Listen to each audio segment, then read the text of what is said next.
अशर Zaidi sports analyst हमारे साथ मौजूद हैं। अशर, वेलकम टू न्यूज़ मॉर्निंग। बताइएगा, कल का जो मैच देखा आपने और हमने, अफगानिस्तान के हाथों भी हमें शिकस्त हुई है। इस मैच को देखने के बाद लगता नहीं है कि यार हम अब आगे जाना डिज़र्व ही नहीं करते हैं? इज्जत भी इसी में है कि हम बस आराम से वापस आ जाएं। जो अच्छा खेल रही है टीम, उन्हीं का हक है आगे क्वालीफाई इज्जत उसी करना। में थी कि हम खेलने ही ना जाते घर से।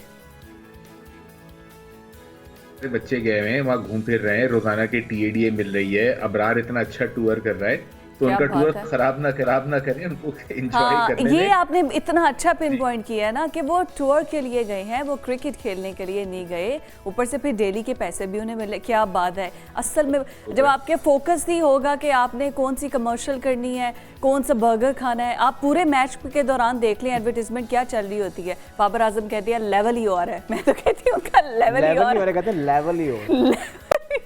कल जब मैच खत्म हुआ या था कि अब तो मैच हमारे हाथ से गया, तो मैं उस मैच की फिक्र नहीं कर रहा था। मैं ये बार बार सोचा था कि यार हम लोग हॉलैंड से कैसे जीत गए मैच। उस दिन क्या था, कोई चमत्कार हुआ था, किसी की दुआ लग गई थी कि या हॉलैंड वालों का बुरा दिन था कि हम लोग जो है वो जीत गए। तो वेरी शॉकिंग। अब मेरे ख्याल में किसके पास अल्फाज हो सकते हैं कि इस बारे में कुछ कहे। आपने सारे एक्सपर्ट्स के कमेंट सुन लिए होंगे। मेरे ख्याल में बड़ी ज़बरदस्त सोल सर्चिंग की ज़रूरत है। और जिस तरह मुझे लिटरली अपने लड़कों पे अफसोस हो रहा था कि जब अफगानिस्तान के बैटर्स हर जगह आज़ादाना शॉट खेल रहे थे, तो बस ये समझिए कि किसी पाकिस्तानी प्लेयर के हाथ पकड़ने की, उसके कंधे पे हाथ रखने की देर थी और वो फूट फूट के ग्राउंड में रोना शुरू कर देता। आप सिर्फ जाके हाईलाइट्स देखें और सबकी शक्लें देखें तो एक अजीब वहशत हो रही थी। अफसोस हो रहा था यार कि हमारे लड़कों के साथ हो क्या रहा है। तो आई थिंक टीम इस वक्त शदीद तरीके से मोरली डाउन है। और मुझे नहीं, सबसे सारे बड़ा तकलीफ मिलकर इस बात इज्तिमाई से दुआ है, मांगते हैं, शायद दुआ कबूल हो जाए। 11 मजलूम पाकिस्तानी इंडिया में फंसे हुए हैं, मुझे उनकी रिहाई के लिए दुआ मांगते हैं। चढ़ रहा है ना जी, मुझे सबसे ज्यादा गुस्सा ही चढ़ रहा है कि एक तो अफगानिस्तान से आप हारे, फिर जब कैमरा कट होता है तो उनके डगआउट में आप देखते हैं कि अजय जडेजा बैठे हुए हैं जो उनके कोच हैं। आप सबको याद होगा कि 1996 के वर्ल्ड कप में किस तरह उन्होंने वकार यूनिस को मारा था, वो जख्म ताजा होते हैं। और फिर एंड में हम जब देखते हैं कि इरफान पठान जो है वो राशिद खान के साथ डांस कर रहे हैं, जश्न मना रहे हैं, तो यकीन मानिए कि दिल सुलग जाता है। मतलब आंखों से और कान से धुआं निकलने लगता है कि यार ये क्या हो रहा है। लेकिन अशर, इस सब का क्रेडिट हमारी टीम को ही जाता है। हमने ये मौका दिया। अगर अच्छा हमने हाँ, अगर हमने अच्छा परफॉर्म किया होता, क्रेडिट हार का क्रेडिट ना, हार का क्रेडिट, अगर हमने अच्छा परफॉर्म किया होता, हमारा तो टीम का ज्यादा फोकस मुझे लगता है कमर्शियल्स पर होता है, बाकी एक्टिविटीज में होता है। अपनी गेम के ऊपर तो कोई एक संजीदा नहीं। कमर्शियल सब कर रहे हैं, कमर्शियल सब कर रहे हैं। बात वो होती है कि शिकस्त यतीम होती है, उसको कोई ओन नहीं करता। अब आज क्या हुआ मैदान में, उसके लिए हम थोड़ा सा पीछे जाएंगे और हम देखेंगे कि आपने 3 महीने श्रीलंका के अंदर टीम ने गुजारा था, जिसमें उन्होंने टेस्ट मैचेस भी खेले, वनडे सीरीज भी खेली और बादल ना ख्वास्ता इंडिया की जिद मानते हुए एशिया कप भी खेल दिया। उसमें आपने अपने सारे प्लेयर्स को हर मैच खिलाया।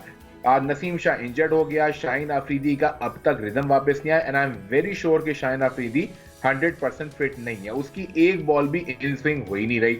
और फिर उसके बाद बाबर ने रही सही कसर जो थी कि एक चंद प्लेयर्स को ड्रॉप कर दिया, वो हम सब बात कर चुके हैं। तो जो आज हो रहा है ग्राउंड में वो कॉम्बिनेशन ऑफ एरर्स है।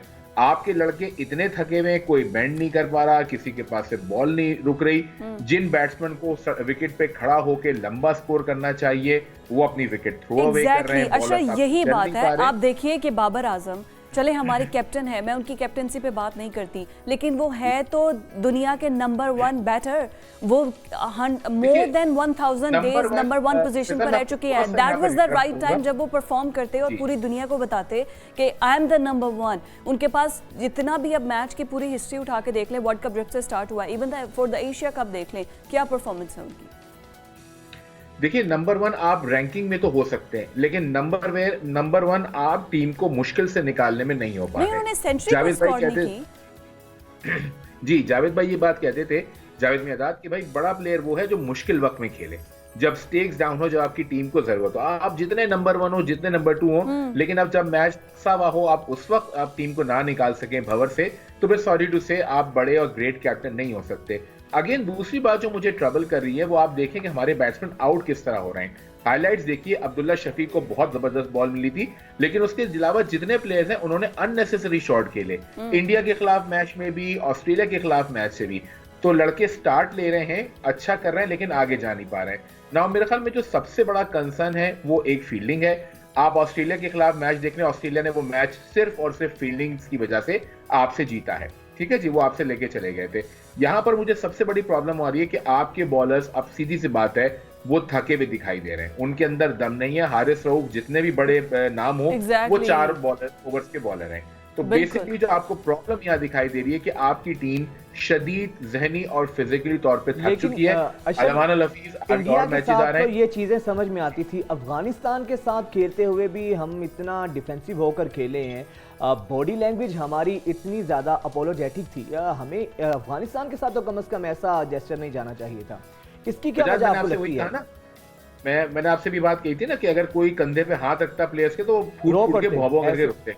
जी हाँ, वो हारिस रऊफ की उसामा मीर, हम लेकर गए थे उसामा मीर को रिप्लेसमेंट में, फखर के कि उसामा अच्छा परफॉर्म करेंगे, वो हमारे पास एक अच्छा कॉम्बिनेशन होगा। उसामा मीर भी कल मुझे तो लग रहा था कि उनको अच्छा खासा धोया, और स्पेशली लास्ट में जब वो अपना टारगेट चेस कर रहे थे, उसामा मीर ने तो 2-3 चौके एक ही ओवर में खा लिए।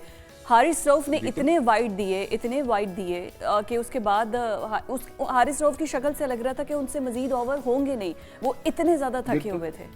मैं आपसे वही बात कह रहा हूँ ना कि इंडिया में, खैर देखिए ये एक्सक्यूज आप नहीं बना सकते, ये प्रोफेशनल प्लेयर्स हैं, इनको ट्रक भर भर के पैसे मिलते हैं, तो इनका काम है कि ग्राउंड में जाएं और परफॉर्म करें। परफॉर्मेंस ये दे नहीं पा रहे, टीम का मोरल डाउन है, और वो जो एक लिफ्टिंग फैक्टर होता है ना, अब मैं आप लोगों को फिर एक एग्जांपल दूंगा कि हम चले जाएं, फुटबॉल वर्ल्ड कप हुआ था, सऊदी अरेबिया और अर्जेंटीना का मैच था, आपको याद होगा कि अर्जेंटीना 1-0 से हाफ टाइम पे जीती थी, और सिर्फ उनके कोच की 4-5 मिनट की स्पीच ने टीम को खड़ा कर दिया था। आप लोग उसको रिकॉल कर रहे होंगे। सो वो जो मोटिवेटिंग फैक्टर है, मॉर्निंग मॉकल बैठे हुए हैं, आपके सारे कोचेस हैं, इतने सारे कोचेस हैं। मैंने तो पहले कहा था हमें कोई चक दे इंडिया वाला शाहरुख खान चाहिए, जो कि बताए कि ये 70 मिनट तुमसे कोई नहीं छीन सकता। लेकिन अशर, सोर्स ऑफ मोटिवेशन तो आपका कैप्टन होता है ना, कैप्टन ऑफ द टीम होता है। मैं उसी तरफ आ रहा हूं, तो उसी को डिस्कस करना चाह रहा हूं कि इतना बेचारा, इतना वो क्या उसको कहते हैं, कितना डरा हुआ, इतना कोई प्लानिंग नहीं, वो बेचारा क्या मोटिवेशन देगा? फॉरेन कोचेस जो रखे हैं उनको हम पे कर रहे हैं, क्या वो टीम को मोटिवेट नहीं कर सकते? वो फिर किस लिए हमने उनको डॉलर्स में इतना क्यों पे कर रहे हैं? देखिए, आज बाबर ने, पहली बात तो अगेन ये है कि मैं इस बात का बहुत बड़ा हामी हूं कि अगर आपने गोरा कोच रखना है तो उसको एकेडमी में रखें, यानी वो जब 17-18 साल के लड़के हों उनको वहां से पॉलिश करके लाए। मेन टीम में लाके आप पहले भी कर चुके हैं, फायदा कोई नहीं हुआ। आज बाबर की प्रेस कॉन्फ्रेंस आप देखें तो उसमें आपको वाज़ेह तौर पर नजर आएगा कि वो ये बात कह रहे हैं कि हम लड़कों को प्लान देते हैं, लड़के प्लान के हिसाब से एग्जीक्यूट नहीं करते। अगेन, जितने लोग मैंने क्रिकेटर से बात की, फॉर्मर्स और जो क्रिकेट को समझते हैं, वो उनका बार बार ये कहना है कि यार फील्डर आपके पास है नहीं कवर बाउंड्री पे, और आप बाहर उसको बॉल कराया जा रहे हो, बैट्समैन मजे मजे से मार रहा है। तो अगेन वो बात कह रहा हूँ कि जहनी तौर पे ये टीम मैच हार चुकी है। जो प्लान इनको मॉर्निंग मॉकल या बाकी लोग दे रहे हैं, वो इसको एग्जीक्यूट करने में बिल्कुल जो है वो डेड हो चुके हैं। तो अब अरमान हफीज, मुझे कुछ ज्यादा अच्छे हालात नजर नहीं आ रहे। अब हम फिर 2019 के वर्ल्ड कप की एग्जांपल देंगे कि आखिरी मैच पाकिस्तान ने 4 जीते, लेकिन उस वक्त जीते जब सेमीफाइनल की रेस से वो आउट हो चुके थे, और फिर वही अगर बातें हो रही थी।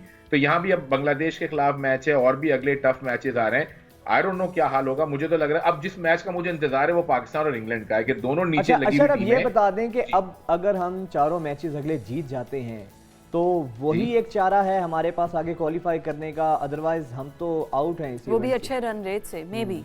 बॉस, ये तो 92 के वर्ल्ड कप से चल रहा है। आज मैं वसीम भाई का बयान देख रहा था, उन्होंने बहुत टीम को लताड़ा और बहुत बुरी कहा कि आप अगर मगर पे आएंगे, लेकिन मैंने उनको भी याद दिला दूं, वसीम भाई 92 में अगर ऑस्ट्रेलिया वेस्ट इंडीज को ना हराता तो आप भी सेमीफाइनल में ना जाते। तो ये तो हमारी एक रिवायत है, हमने अल्हम्दुलिल्लाह उस रिवायत को बरकरार रखा है। बट हाँ, जो अब बात सामने आ रही है वो ये है, जो बातें बहुत ज्यादा, आपने खुद देखा होगा कि प्लेयर्स का ग्रुप जो है वो डिवाइडेड हो गया। एक फॉर्मर ग्रुप्स कह रहे हैं कि बाबर को रखना चाहिए, एक का कह रहे हैं कि बाबर को नहीं रखना चाहिए। तो ये अब क्रिकेट बोर्ड के ऊपर बहुत बड़ा सवाल है। और जैसे मैंने आपके पिछले प्रोग्राम में भी कहा था कि वर्ल्ड कप से पहले ज़का शरफ साहब ने ये कहा कि हम बाबर को वर्ल्ड कप के बाद एनालाइज करेंगे, तो उन्होंने बाबर को भी अंडर प्रेशर रख दिया था, which was not a good start. लेकिन वही बात कि मैदान में आप हैं, 9 मैचेस आपके पास हैं, तो you have lots of time to discuss and plan your strategy. अब अल्लाह करे कि 4 मैचेस जो अगले बचे हैं उसमें वो क्रश कर लें, लेकिन ऑब्वियसली आपकी तरह मैं भी डाउन हूं, पूरी कौम डाउन है। हमें लग नहीं रहा कि इस टीम से कुछ बहुत ज्यादा उम्मीदें की जाएं। अब तो फिलहाल ये दुआ करेंगे कि ये चारों मैच ना हारे, कम से कम 1 8 पौना 1.5 मैच को ही जीत जाए। हाँ, क्या खूबसूरत आपने दुआ बताई। अच्छा ये बताएं ना, बात यही है कि अगले जो मैचेस होने जा रहे हैं उसमें आपको क्या लगता है, अब तक को देख के जितना तो जो अफगानिस्तान से अगर हम हार गए ना तो कुछ भी हम एक्सपेक्ट कर सकते हैं कि किसी भी टीम से हम हार सकते हैं। दिल छोटा करने की बात नहीं, हम अपने हमसाये से, अपने मुस्लिम भाई के साथ मैच खेल रहे थे। It was a friendly match. आप दिल को तसल्ली देने के लिए ये भी कह सकते हैं। बड़ा अच्छा एक्सक्यूज है। हम 99 के वर्ल्ड कप में बांग्लादेश से हार गए थे, वसीम भाई ने यही बात कही थी, हम अपने भाइयों से हार गए, और हमारे भाई हमें हरा के जिस तरह खुशी मनाते हैं तो वो कम से कम भाई नहीं लगते, वो लगता है कि कोई और ही मामला है, नेक्स्ट लेवल के दुश्मन है। और वो देखे ना जो वो अफगानिस्तान के जो मैन ऑफ द मैच बने हैं, किस तरह उन्होंने पाकिस्तान के साथ वो सियासत को वो जोड़ के हमें तजलीब की है ना एज ए नेशन हमारी। अब क्या किया जा सकता है? आपको पता है कि कितनी, अब खैर हम पॉलिटिकल बहस की तरफ ना जाएं, लेकिन एवरीबॉडी नोज कि वो हमसे कितना प्यार करते हैं। मैंने तो खैर ऑन अ लाइटर नोट ये बात की थी, बट स्टिल आपको क्या लगता है कि आगे जो नेक्स्ट, अब मैं क्या आपसे प्रेडिक्ट करवा लूं, मेरे पास तो खुद कोई उम्मीद नहीं बाकी बची, लेकिन फिर भी कुछ प्रेडिक्शन कर दें। प्रिडिक्शन करने का दिल भी नहीं चाहता। अगर आप पॉइंट्स टेबल पर भी नजर डाल लें तो वहां भी अच्छा अब प्रिडिक्शन नहीं है, अब हमारे लिए खबर ये होगी कि पाकिस्तान मैच जीत गया है, खबर ये नहीं होगी पाकिस्तान। मैंने वही कहा ना कि अब जो लग रहा है कि वो ये है कि अगर इंग्लैंड के साथ मैच, मुझे तो बांग्लादेश से भी खतरा लग रहा है, इंग्लैंड के खिलाफ मैच में लग रहा है वो कुछ थोड़ा टाकरे का मुकाबला होगा। वैसे अगर आप पॉइंट्स टेबल पर नजर डालें तो इंडिया 10 पॉइंट के साथ है, बहुत फेंट चांस है कि पाकिस्तान आगे जाए, लेकिन 5 मैचों के बाद आपके 4 पॉइंट्स हैं, तो फिर बहुत ही कोई मुहिब वतन पाकिस्तानी होगा, को बहुत डाई हार्ड फैन होगा। इस वक्त मेरे ख्याल में बाबर के जो वालिद साहब हैं वो भी सोच रहे होंगे यार आगे क्या होना है। तो हालात जो है वो थोड़े तशवीशनाक हो गए। बहरहाल ऑल वी कैन से कि अब आपने एक अबरार को यूज नहीं किया है, एक सरप्राइज एलिमेंट है, अगले मैचेस में उसको देख लें, यू नेवर नो कुछ हो जाए। इस वक्त best Pakistan team can do के जो उनके अगले 4 मैचेस बचे हैं उसमें वो जितना बेहतर परफॉर्म कर सकें वो कर लें, इसके अलावा तो उनके हाथ में फिलहाल कुछ नहीं है। बट अगेन आज जिस तरह प्रेस कॉन्फ्रेंस में मैंने बाबर को देखा, मुझे अफसोस हुआ, मुझे दुख हुआ कि मेरी टीम का कैप्टन जो कि 22 करोड़ 25 करोड़ पता नहीं कितनी आबादी हमारी उसको रिप्रेजेंट कर रहा है, वो इतना डाउन और इतना डीप था। और साथियों ने भी मेरे ख्याल में थोड़ा सा हल्का हाथ रखा पाकिस्तानियों के, कोई ऐसे टेढ़े सवाल नहीं किया, वरना वाकई आज बाबर प्रेस कॉन्फ्रेंस में रो जाते जो उनकी शक्ल थी। But it's a very alarming situation. Pakistani अवाम को अलबत्ता उन्होंने रुला दिया। बहुत शुक्रिया अशर आपका। लास्ट में हम अपनी टीम के लिए यही कहेंगे कि तुम जीतो या हारो, सुनो हम ज़हनी तौर पे तैयार हैं। आप ये कहेंगे कि हमें तुमसे प्यार है।